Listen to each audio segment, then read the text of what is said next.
Chat ಸ್ಟಾಕ್ಗೆ ತಮಗೆಲ್ಲರಿಗೂ ಸ್ವಾಗತ. ಮೊದಲನೇದಾಗಿ ಮಾರ್ಕೆಟ್ ಮಾತುಕತೆ ಚಾನೆಲ್ ವೀಕ್ಷಕರೆಲ್ಲರಿಗೂ ಕನ್ನಡ ರಾಜ್ಯೋತ್ಸವದ ಹಾರ್ದಿಕ ಶುಭಾಶಯಗಳು. ಶುಕ್ರವಾರ ಯಾವ ರೀತಿಯಾಗಿತ್ತು ಮಾರ್ಕೆಟ್, ಅದೇ ರೀತಿಯಾಗಿ ಸೋಮವಾರ ಯಾವ ರೀತಿಯಾಗಿರುತ್ತಾ ಹೋಗ್ಬೋದು ಅಂತ ನೋಡೋಣ.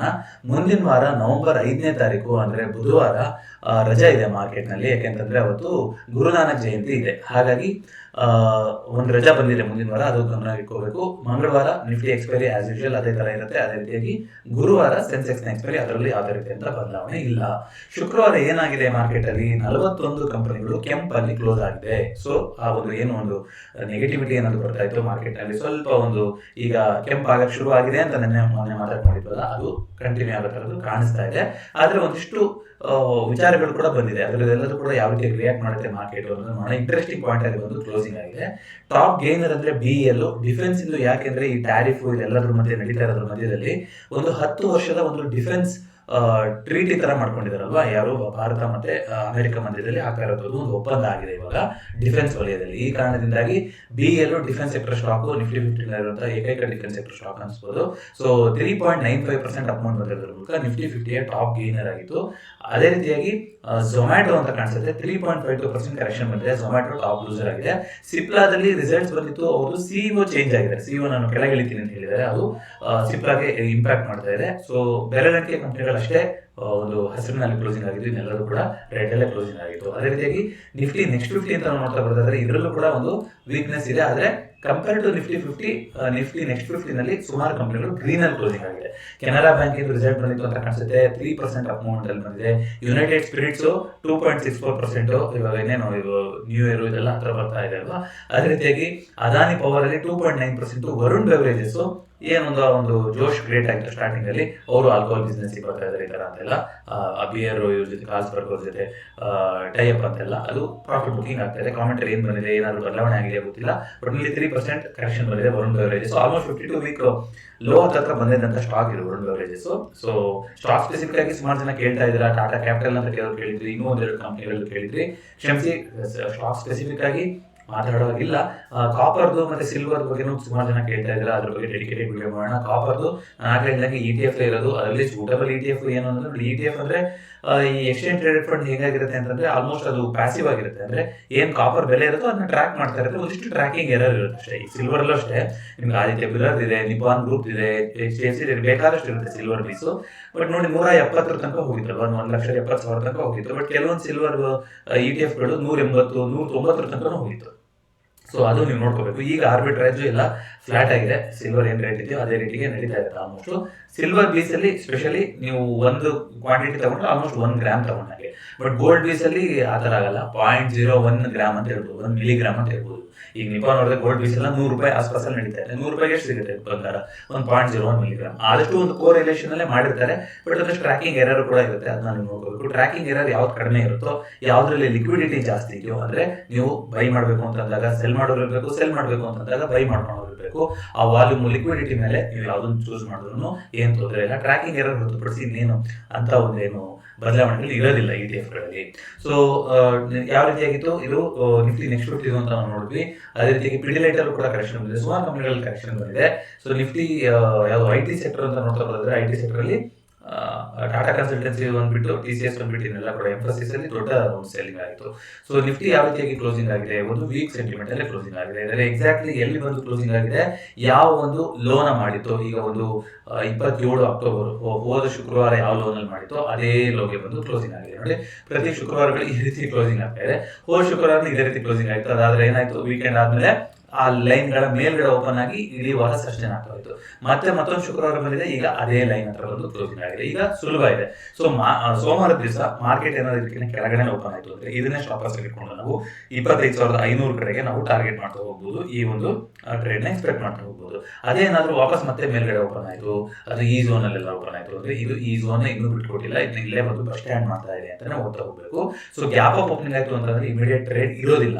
ಸೊ ಸೇಮ್ ಝೋನ್ ಅಲ್ಲೇ ಓಪನ್ ಆಗಿ 25,800 800ಗಿಂತ ಕೆಳಗಡೆ ಓಪನ್ ಆಯಿತು ಅಥವಾ ಒಂದು ಗ್ಯಾಪ್ ಡೌನ್ ಓಪನಿಂಗ್ ಆಯಿತು ಅಂದರೆ ಒಂದು ನೆಗೆಟಿವ್ ಕಡೆ ಟ್ರೇಡ್ ಸಿಗ್ತಾ ಹೋಗ್ಬೋದು, ಇಲ್ಲ ಅಂದರೆ ವೇಟ್ ಆ್ಯಂಡ್ ವಾಚ್ ಮಾಡ್ತಾ ಹೋಗ್ಬೇಕು ಸೋಮವಾರ. ಯಾಕಂದರೆ ಒಂದಿಷ್ಟು ಡಿಫೆನ್ಸ್ ಇದೆಲ್ಲ ನೋಡಿ, ಇನ್ನು ಟ್ರೇಡ್ ಡೀಲ್ ಏನಾಗಿದೆ ಅಂತಲೇ ಬಂದಿಲ್ಲ, ಅದರಷ್ಟೊತ್ತಿಗೆ ಈ ನ್ಯೂಸ್ ಎಲ್ಲ ಬಂದಿದೆ. ಖಂಡಿತವಾಗ್ಲೂ ವೀಕ್ ಕ್ಲೋಸಿಂಗ್ ಅಲ್ವಾ ಅಂದರೆ ಖಂಡಿತ ವೀಕ್ ಕ್ಲೋಸಿಂಗು, ಆದರೆ ಕನ್ಫರ್ಮೇಷನ್ ಅನ್ನೋದು ಬಂದಿಲ್ಲ ಅಲ್ವಾ. ನೋಡಿ ಇಲ್ಲಿತ್ತು ಈ ಝೋನ್ ಕೆಳಗಡೆ ತನಕ ಬಂದು ಕ್ಲೋಸಿಂಗ್ ಆಗಿದೆ, ಈ ಝೋನ್ ಬಿಟ್ಟು ಬರ್ತೀನಿ ಅಂತ ಹೇಳಿಲ್ಲ ಇನ್ನು.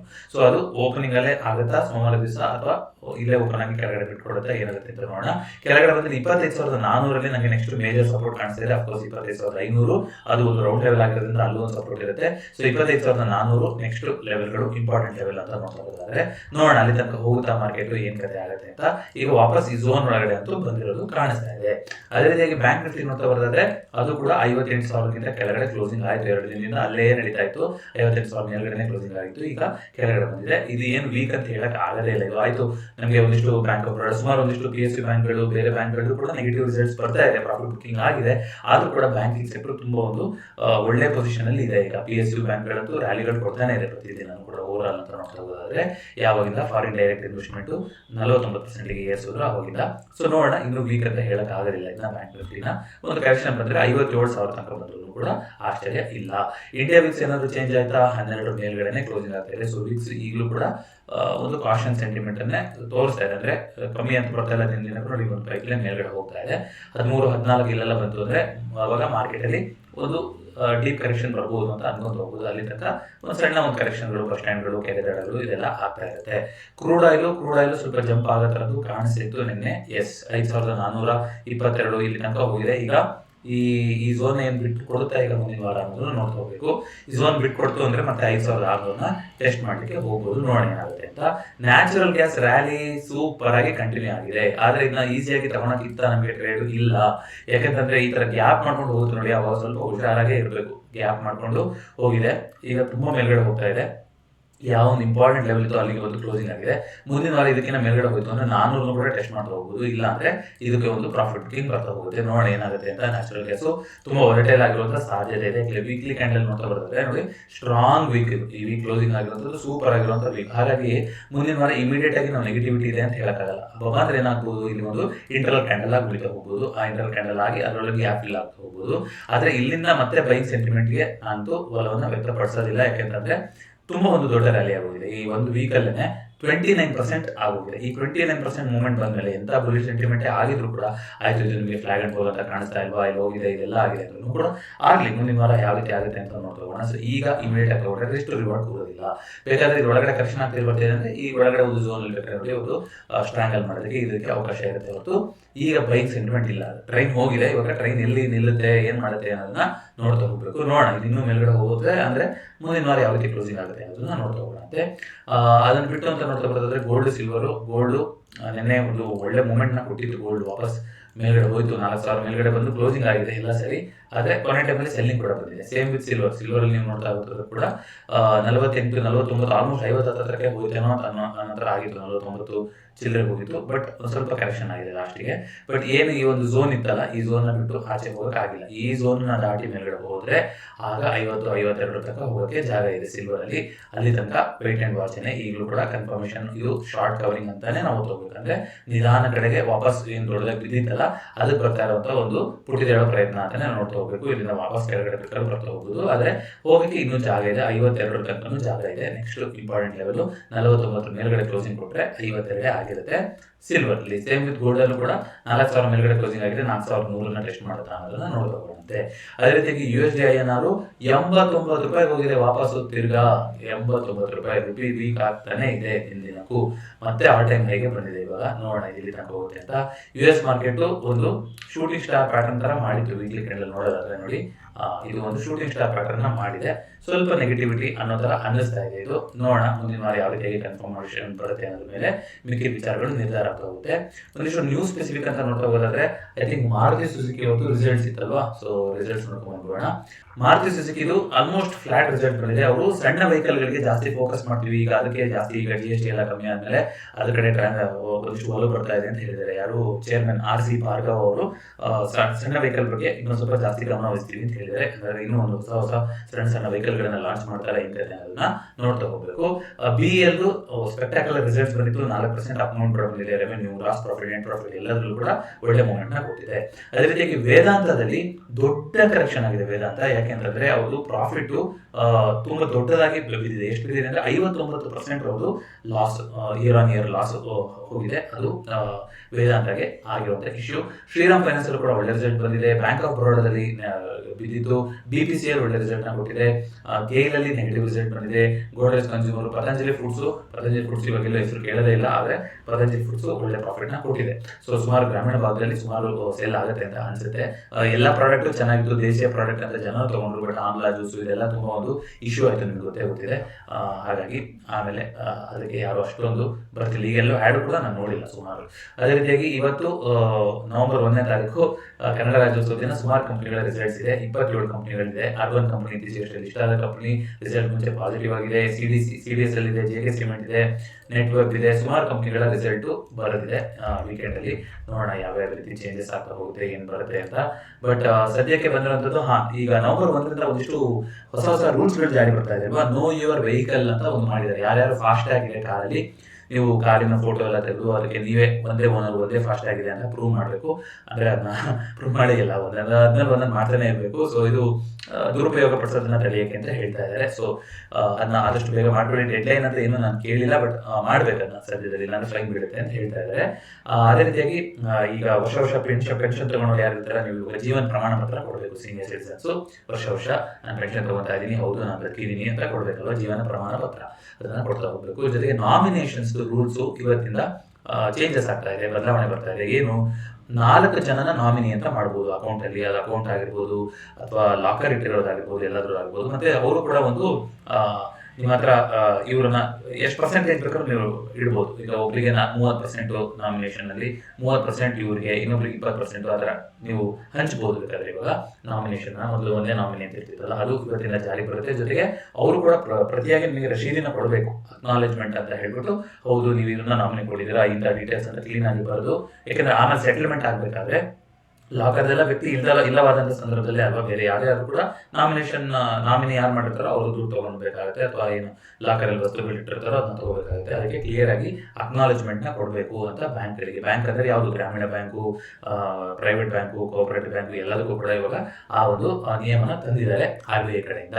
ಸೊ ಇದನ್ನ ಹೊರತುಪಡಿಸಿ ಸ್ಪೆಸಿಫಿಕ್ ಆಗಿ ನ್ಯೂಸ್ ಅಂತಂದ್ರೆ ನೋಡೋಣ, ಇದು US ಇಂದು ಇನ್ನೇನಾದ್ರೂ ಬರ್ತಾ ಇರುತ್ತೆ ಅಂತ. ಒಂದು 10 ವರ್ಷಕ್ಕೆ ಒಂದು ಒಪ್ಪಂದ ಮಾಡ್ಕೊಂಡಿದ್ದಾರೆ ಇವಾಗ, ಟ್ಯಾರಿಫ್ ಇದೆಲ್ಲ ನಡೀತಿರೋದ್ರ ಮಧ್ಯದಲ್ಲೇನೆ. ಹಾಗೇನೆ ಫೋರ್ಡ್ ಕಂಪನಿ ಆಟೋ ಸೆಕ್ಟರ್ ಅಲ್ಲಿ ವಾಪಸ್ ಬರ್ತಾ ಇದ್ದಾರೆ. ಐ ಥಿಂಕ್ ಚೆನ್ನೈ ಹತ್ರನಲ್ಲೋ, ಚೆನ್ನೈ ಅಲ್ಲ, ಇಲ್ಲಿ ತಮಿಳ್ನಾಡು ಗೌರ್ಮೆಂಟ್ ಅಲ್ಲಿ, ಹೌದು. ಒಂದು 3,200 ಕೋಟಿದು ಒಂದು MOU ಮಾಡ್ಕೊಂಡಿದ್ದಾರೆ, ಆಯ್ತಾ.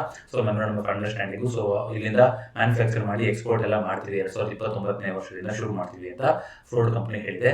ಎಂಫಸಿಸ್ ಪ್ರಾಫಿಟ್ ಜಾಸ್ತಿ ಆಗಿದೆ, 10.8% ಜಾಸ್ತಿ ಆಗಿದೆ ಅಂತ ಬಂದಿತ್ತು. ಆದ್ರೆ ಸ್ಟಾಕ್ ಅಲ್ಲಿ ಎಷ್ಟೇನು ರಿಸಲ್ಟ್ ಬಂದಂಗೆ ಕಾಣಿಸಿರಲಿಲ್ಲ.